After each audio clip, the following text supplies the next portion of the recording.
Salut les phénomènes, j'espère que vous allez bien. Comme d'habitude, toute l'actualité autour du football, qu'est-ce qui se passe dans la sphère football. J'hésite même à renommer ce genre de vidéo Info Foot tout simplement. Voir un peu ce qui s'est passé durant la journée, quelles sont les nouvelles. Si tu veux soutenir la chaîne et l'aider à avancer, n'hésite pas à lâcher ton petit like, ton petit abonnement. Sans plus attendre, on est parti pour cette actualité du jour. On commence donc l'actualité par le premier match de la journée qui opposait les Marocains aux Croates. Et franchement, j'ai du regret pour mes amis marocains car pour moi, la Croatie était super prenable sur ce match. Il y a même du regret que le Maroc n'ait pas mis un but, mais je les ai trouvés un peu moins bons devant en attaque. Je trouvais qu'ils étaient par contre super solides défensivement, les Marocains. Leur défense a fait le taf. D'ailleurs, à la fin de ce match, ils se sont vus perdre Mazraoui. C'est un coup dur. Je ne sais pas quelle est la nature de sa blessure. Est-ce que c'est un coup dur pour le Maroc et il va rater toute la Coupe du Monde ou bien quelques matchs ou bien il sera vite rétabli? En tout cas, c'est ce qu'on lui souhaite. À l'issue de ce match, c'est Luka Modric qui a été élu homme du match. Je sais les Marocains, vous n'allez pas être tendre avec lui, mais moi j'ai une question. Si tu es Marocain et pour le Real Madrid, du coup, tu l'aimes Luka Modric, mais vu son match qu'il a fait face au Maroc,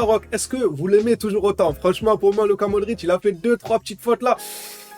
C'était discutable. Je peux totalement comprendre s'il y a des Marocains qui n'étaient pas d'accord avec les décisions arbitrales, car le petit Modric là, il a eu à faire des fautes, notamment celle sur Achraf Hakimi, si ma mémoire est bonne, qui était quand même très dangereuse, et a su profiter quand même, malgré ses coups bas sur les joueurs marocains, d'une petite clémence de l'arbitre. Mis à part ses accrochages et ses fautes à gauche à droite, c'est naturellement qu'il finit homme du match. Petite information qui concerne les Parisiens, votre club, en plus d'acheter absolument tous les joueurs de foot, les Neymar, les Mbappé, les Messi, on veut Cristiano Ronaldo, ça ne m'étonnerait même pas qu'il se positionne sur Cristiano Ronaldo maintenant qu'il est officiellement parti de United. Maintenant, le Paris Saint-Germain, ça ne les intéresse plus d'acheter des joueurs, ils veulent carrément acheter des stades. Et puis, qu'est-ce que ce sera la suite? À ce rythme-là, ils vont finir par acheter des autoroutes, des écoles. Bon, on a fini avec les blagues, reprenons du sérieux. D'ailleurs, en parlant de sérieux, le PSG de son côté, c'est très sérieusement qu'on nous dit qu'il envisagerait de faire une offre pour racheter le Stade de France. L'État français de son côté cherche un preneur pour l'enceinte. Donc, si l'État français cherche un preneur et que le PSG de leur côté envisage très sérieusement de faire une offre, je pense que les deux parties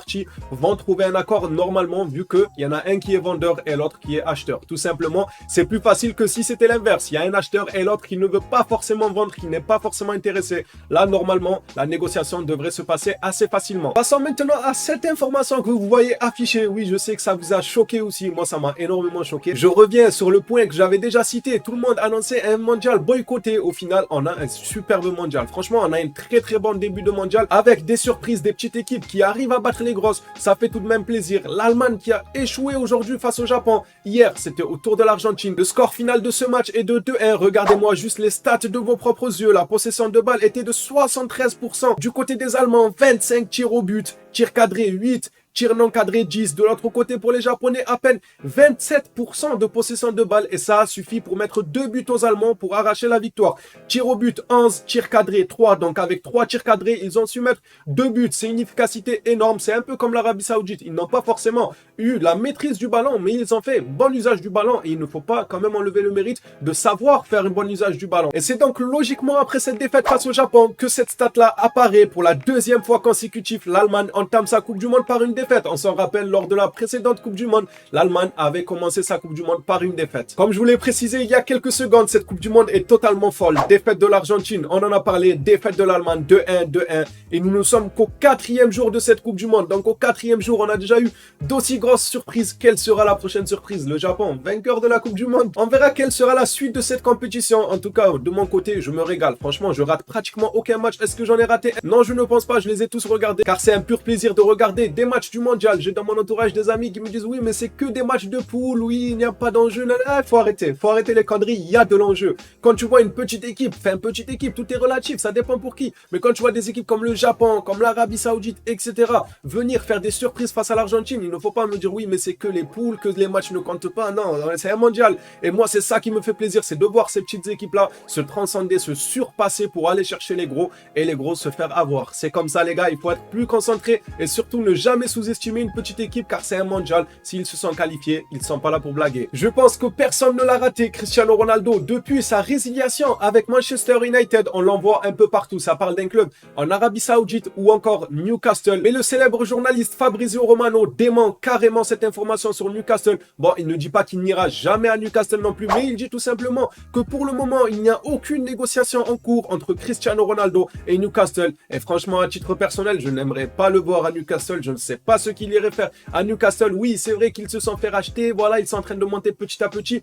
Ils montrent de bonnes choses, mine de rien, cette saison, etc. Mais personnellement, Cristiano Ronaldo, je veux tout de même le voir finir en beauté dans un club qui a déjà une philosophie de jeu, un club qui est déjà bien structuré et non pas un club comme Newcastle qui est en train de monter petit à petit ou un club comme United qui n'était pas encore revenu à son top niveau. Ce n'était pas stable, donc c'était logique que Cristiano Ronaldo, c'était pas le meilleur choix. Maintenant, pour moi, s'il y avait un club qui serait le meilleur choix, on a parlé bien évidemment du PSG, mais ça dépendra. Est-ce que Lionel Messi prolonge ou pas? Peut-être qu'il finira au PSG si jamais Lionel Messi venait à retourner au FC Barcelone. Mais moi, s'il y avait un club où je verrais bien Cristiano Ronaldo, mais le problème, c'est que le club, il est très exigeant et c'est tant mieux pour eux. C'est le Bayern Munich. Moi, je verrais Cristiano Ronaldo très bien à la place de Choupo-Moting. Car le Bayern, c'est un collectif qui est déjà huilé. Ils ont déjà leur façon de jouer. Ils sont déjà au top. Et tu leur rajoutes une pièce comme Cristiano Ronaldo avec une bonne animation autour de lui. Ça fait des mois, les gars, même avant qu'il rejoigne Manchester United, que je milite pour voir un Cristiano Ronaldo dans un collectif comme celui du Bayern. Ça ne s'est pas fait. Il a fini à United. Maintenant, je doute car on sait que les Bavarois, ils sont très exigeants sur le mercato. Ils sont très professionnels. Ils n'aiment pas trop prendre des risques. Par exemple, prendre Cristiano Ronaldo, ce n'est pas non plus une assurance tout risque au vu de sa saison avec United. Il n'a pas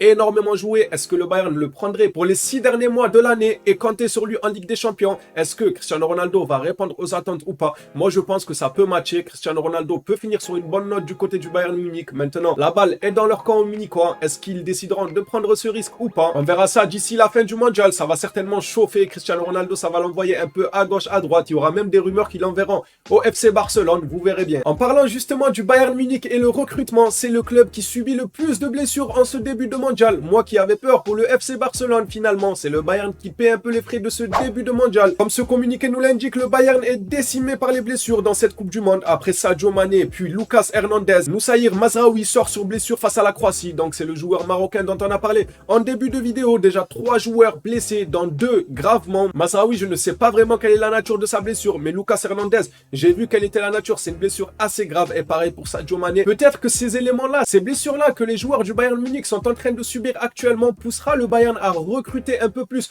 pour se renforcer pour la suite de la Ligue des Champions après le mondial. Et pourquoi pas peut-être CR7 dans leur petit papier pour venir aider l'équipe. Revenons à Cristiano Ronaldo pour éclaircir un peu son dossier, la résiliation, comment ça s'est passé. On apprend que Cristiano Ronaldo a accepté de ne recevoir aucune compensation financière suite à sa rupture de contrat. Manchester United économisera environ 19,6 millions. Cristiano Ronaldo, c'est bien, c'est joli, il a pardonné la compensation financière. Si jamais Manchester United cherchait un volontaire, moi je suis partant pour accepter la compensation financière.